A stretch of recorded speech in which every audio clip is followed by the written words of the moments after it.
Welcome to All Things Policy, a daily podcast by the Takshashila Institution. We are a bunch of policy nerds based in Bengaluru, and we like bringing fresh perspectives to Indian affairs and Indian perspectives to global affairs. So grab a cup of coffee, sit back, and join us for today's chat. Hi everyone, welcome to this episode of All Things Policy. I'm your host Anisree Suresh, a research associate at the Takshashila Institution.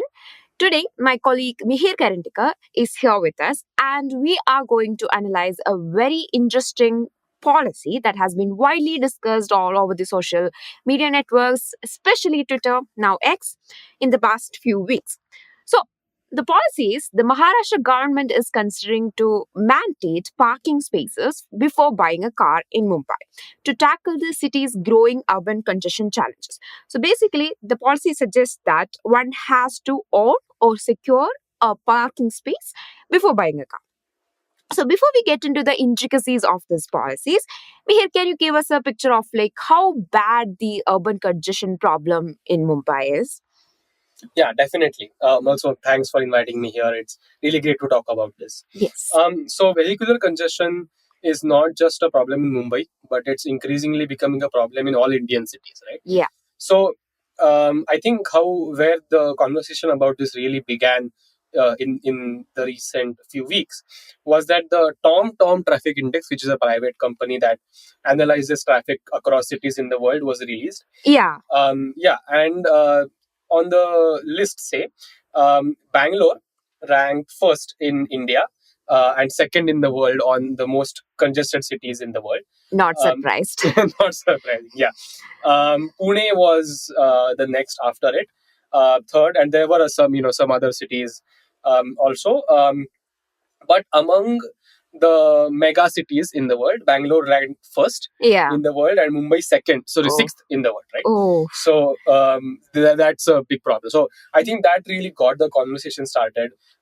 So this congestion is measured on the average time taken to travel 10 kilometers. Okay. So, right? So that's what the index is about. The weird part is that in 2023, Mumbai was 52nd. Okay. Right?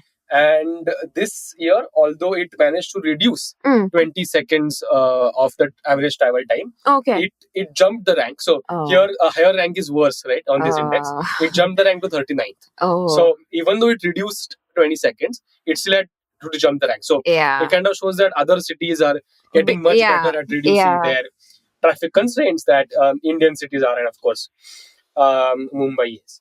Right? So I think this is really where the conversation got started.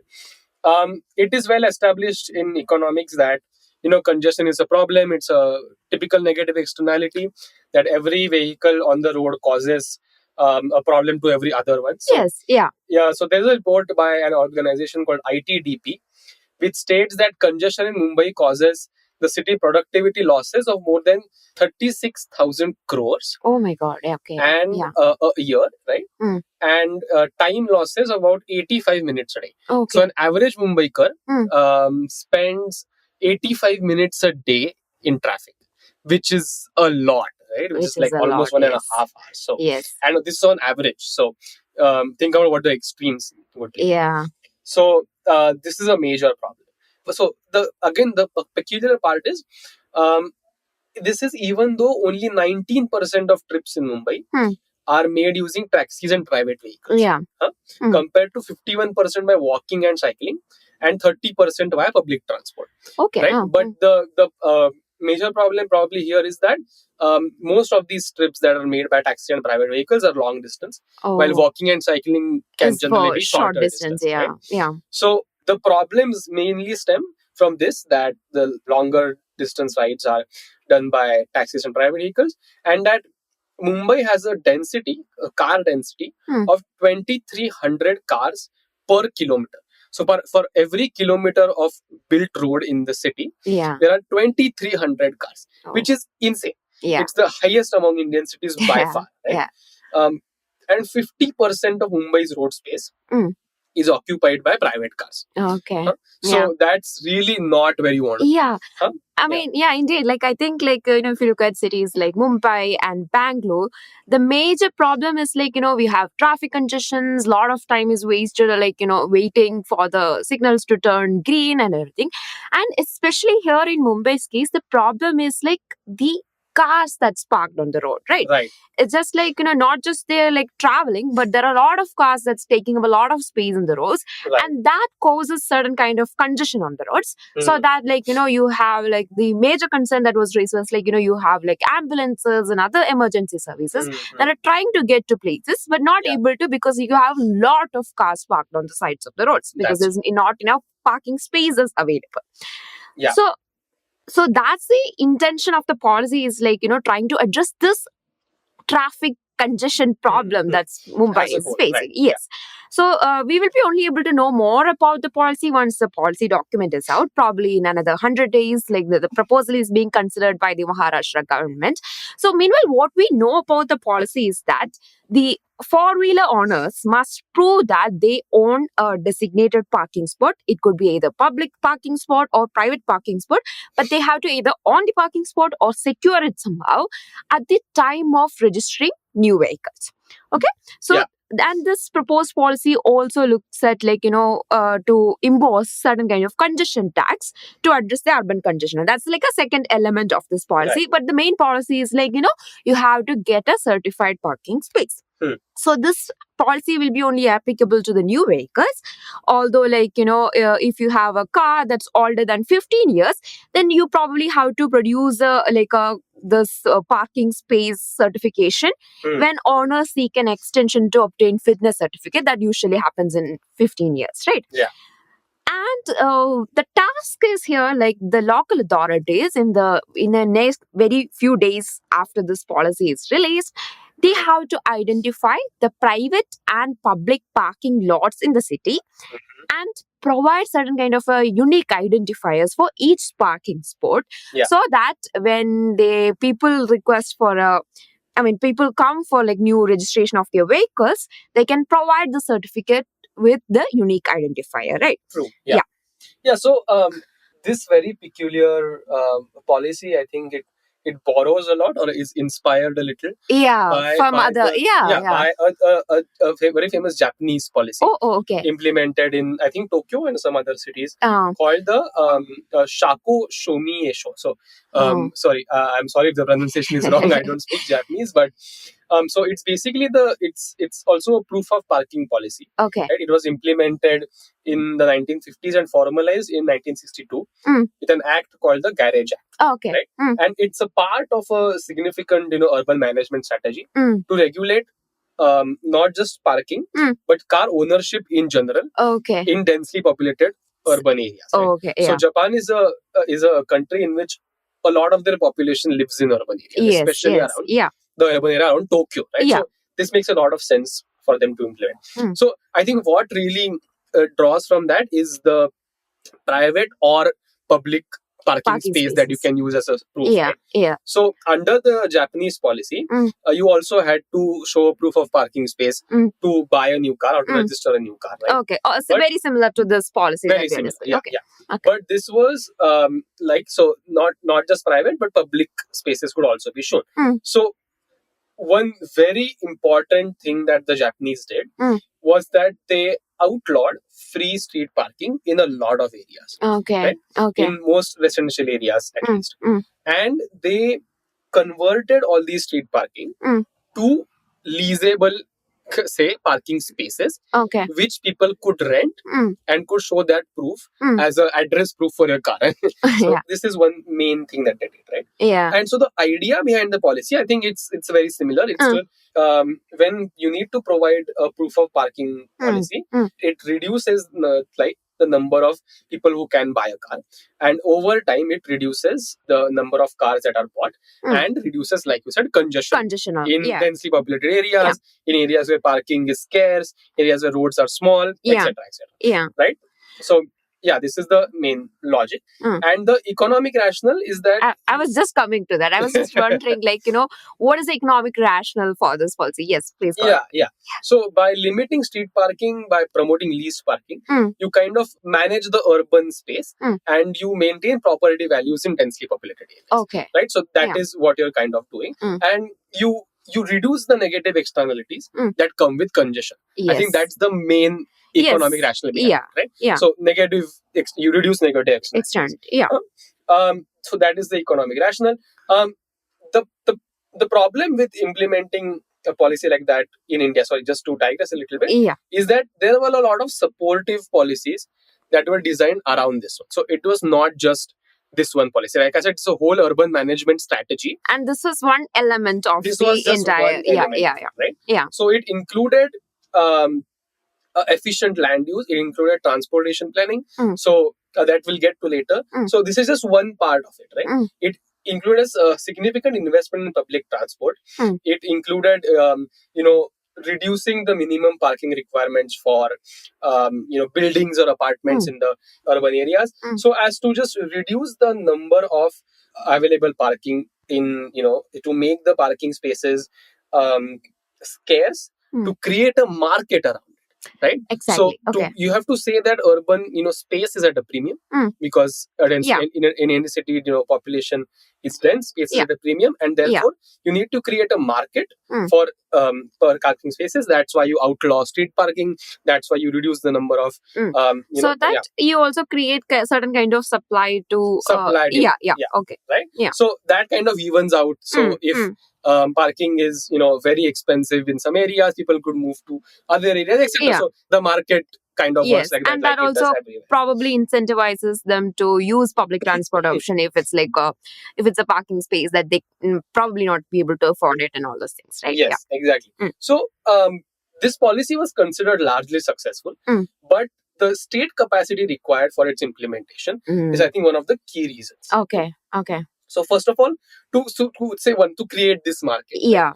To create this market, you need to first recognize all street level parking areas. Yeah. To do that, you need people to go there to list down every street parking space. Then you need to outlaw that, and you need to protect those properties. So if someone leases that car space, and you need to protect their property rights, you need police for that. There's a whole state capacity implementation required. Then you need a lot of urban planning expertise, right? So you need to understand where are the areas in which you need to outlaw this street parking. Where are the areas you need to create parking lots, where are the areas you need to increase public transportation to. Then you need to increase that public transport. So the finances required, the land acquisition required for that. So there's a whole kind of state capacity chain of things, a pipeline of projects involved in this strategy, kind of policy. Right? So I think a developed country like Japan, who started this in the 1960s when their population was not as dense as it is right now, I think that played a big role in its success. Right? Yeah. So it's not to say that this isn't a good policy on its economic terms. It's pretty good. Yeah. So the negative externality argument is very strong. Yeah. But its implementation will require a lot of effort. So actually adding to that point that you were talking about, the massive state capacity required for a policy like this. So when you look at a policy, you also have to see whether it would create any unintentional consequences as such.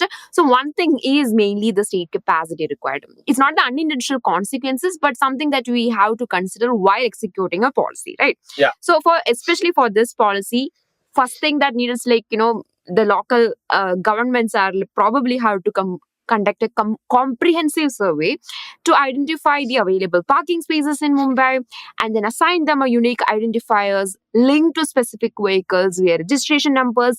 And then you also have to kind of monitor all the vehicles that are registered outside the Mumbai's metropolitan region. And whenever they are traveling to Mumbai, you also have to kind of probably incur a daily fee to, operate in Mumbai under this proposed policy, right? Otherwise, only the Mumbai people will be punished. So all those cars that are traveling outside of Mumbai to Mumbai also have to, you need to kind of monitor this entire mechanism. Right. So this necessitates very significant human and technological resources to execute the policy effectively. Yeah.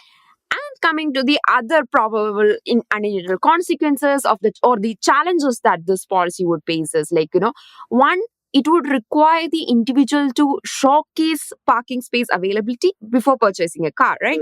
So this may lead to also certain kind of rent-seeking behavior, or some people come up with providing false certificates, etc.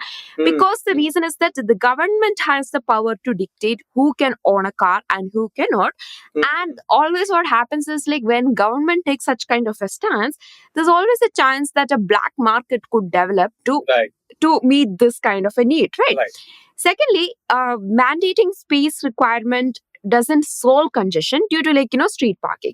So Japan outlawed free street parking and leased those spaces to car owners to show as a proof, right? And people also might provide proof of a parking space in non-congested areas and use cars in congested ones, right? Here, you're only asked to show proof of parking space. Yeah. Probably near to your residential space. Right. And most of the time, the cars that will be used during the daily time, they need a parking space probably somewhere where their offices are located and everything. That's a very good point. However, during those times when they are traveling to different places, traveling to their offices and everything, the roads are still parked on the roads until and unless there's some kind of mechanism to address that, right? Yeah. So, how it's really addressing the congestion on the roads is I'm not sure, because the peak hours, these vehicles are still on the roads, on probably not parked on very secured or private parking spaces or public parking spaces as such. Thirdly, the demand for an inbuilt parking space could increase the cost of urban real estate, right? So making probably homes unaffordable for many people. So, for example, if you also look at it in India, it's already kind of mandated that apartment buildings should provide parking spaces, right? It's a policy. So, but also if you increase certain kind of mandates that every house should have one parking spot, and every 2 BHK or 3 BHK should have more than one parking spot and all those things. Right. This kind of maybe could lead to distorting land markets. For example, if you take the example of Japan again, they ensured that this kind of parking mandates excluded the small buildings. Yeah, and were purposely law one parking space for 3,000 something square feet and all those things, right? Yeah. And if you look at the US also, there are certain studies that have done it, how these kind of mandates distorts the real estate and everything. Yeah. And when Mumbai itself is a very expensive city to afford a home for a lot of people, this might kind of distort the supply of the affordable homes for the poor, for the urban poor. And that will be a problem that we probably have to address in the future. So, and also another issue is that the parking space, we already have a lot of vehicles on the roads, right? It's the policy is only looking at the vehicles that are going to be registered in the future. So, you already have a lot of vehicles that are on the road, and in a very land scarce city. How are we going to address the problem of congestion when you already have so much vehicles on the road? So there should be some policy. It's not addressing the problem of existing vehicles that are on the road. Okay, so I think that's widely the problems that exist with this policy. True. Yeah. So then what's the solution? Then what's an alternative policy where that can be implemented, right? So Yes. I think part of the answer is in the policy that is proposed itself. So they're also saying that with this proof of parking concept, they might introduce something like a congestion price. Yeah. So the economic logic behind congestion pricing is very simple. Right? So one car on a congested road has a negative externality on every car. Yes. Right? And right now, a negative externality is a cost in cost of the time you lose, the fuel you lose, and the environmental cost. The environmental cost. So instead of imposing this cost on your adjacent car, the government collects it from every car on the road, and then it redistributes. So that is the economic logic. So that you recycle the revenue for something useful, like building the public infrastructure for transport and all those kinds. Right, exactly. Okay. And it shows that this road is a scarce commodity. Only some people can enter it, because if everyone enters it, then it's a cost imposed on everyone else. Yes. So if you can pay this cost upfront, then you can use it, right? That is what the congestion price is. It's used widely across a lot of developed countries. Studies have shown that it reduces congestion, it reduces car ownership over time. Okay. Large cities like Singapore, London, Tokyo, New York, everyone uses a lot of this. So London has different zones in which there are different charges. The most central parts of London are charged very heavily. To enter, you get a car there, etc. So this is a very tested and proven kind of policy all over the world. Studies have already been done to implement this in Mumbai. That this can be feasible. You can use technologies like the FASTag toll collection system, which can be faster, which can include technology in this conversation, and it can be more efficient, etc. So I think congestion pricing solves a lot of problems. The critical difference between a proof of parking policy, like you told, like we were talking about, and a congestion pricing is that congestion pricing doesn't disincentivize one from buying a car. Yeah. It disincentivizes you from using the car on the congested road. Yes. So that makes a lot of sense. That is what you're solving for. Right? Yes. That is mainly. So if I want to buy a car in Mumbai to go to Pune, a proof of parking policy will restrict me from doing it. A congestion pricing policy will not restrict me from doing it. Right? And then it actually solves the problem of congestion on the roads instead of limiting who can buy a car and not. Okay. Right. So there's no problem of certificates. There's no fake certificates. No buying. No showing a space in uncongested areas and using the car in congested areas. It doesn't matter where you are, where your office is. It only matters if you are using congested road. You have to pay the toll. Okay. So it rhymes, so it's true. But it works basically like any kind of toll, right? Okay. It's just a toll. Yeah.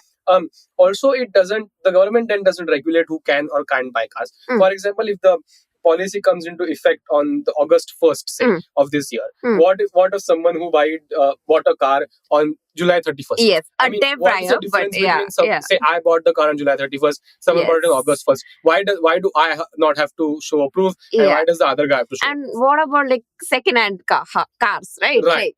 There's no. It solves a lot of these problems, right? Yeah. And it incentivizes people to use public transport. Yes. So if you put a congestion price on a congested road, then you have to increase public transport there. Yeah. So that people who used to travel by car can now use their public transport. People still need to go to places, they just won't use their car. Yeah. So that reduces congestion, that reduces the time taken to travel for everyone at large. Yes. It reduces the environmental externality. So that's why a congestion pricing is really important. That's why it's very useful, right? Yeah. So a congestion pricing system, I think, works much better than a proof of parking solution. To support this congestion pricing, you can make this price dynamic. You can use technology to better control traffic management. You can map traffic real time. You can use dynamic signals. The time of the signal changes based on how long the queue is, how congested the road is.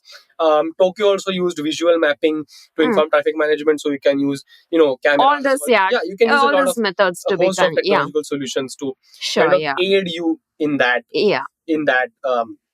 endeavor, right? Yeah. So I think the primary aim of any kind of policy that tries to solve congestion or tries to solve traffic is that you need to move people from private cars or private vehicles to public transport. Yes. So any kind of solution needs to incentivize people to use public transport more. So you put a congestion pricing on a road and then you increase the public transport there. I think it sounds simplistic. I know it's a complex problem, but that's the rationale that you need to have behind any kind of policy like this. Yes. So, and the problem in Indian cities is that our public transport on a broad level is insufficient. Yes. And especially buses, right? Yes. So buses are great for short trips. Yeah. I think less than 5 kilometers, less than 8 kilometers, something like that.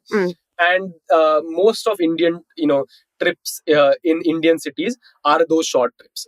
So not as short as walking or cycling, but like 5 kilometers, 7 kilometers, 8 kilometers that you still, there's been a lot of studies on that. I think there's been a study by IIT Delhi, if I'm not wrong. I think we'll share it in the show notes.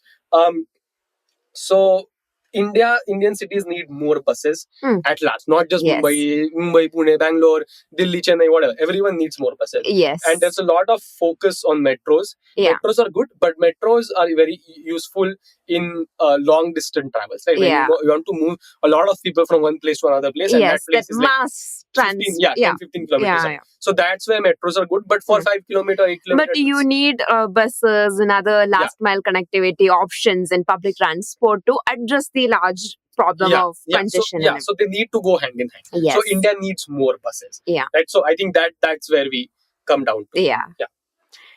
Yes. So I think that rightly concludes the entire argument that we are having. So I think to conclude it in 2-3 words, maybe the proof of parking policy, maybe we have to rethink about how it's effective, because through our discussion, we found that there are a lot of challenges that you have to address before you come to a policy like that. Yeah. But on the other hand, we have this congestion tax element in the same policy that might be more effective than the other one in addressing the urban congestion that we have.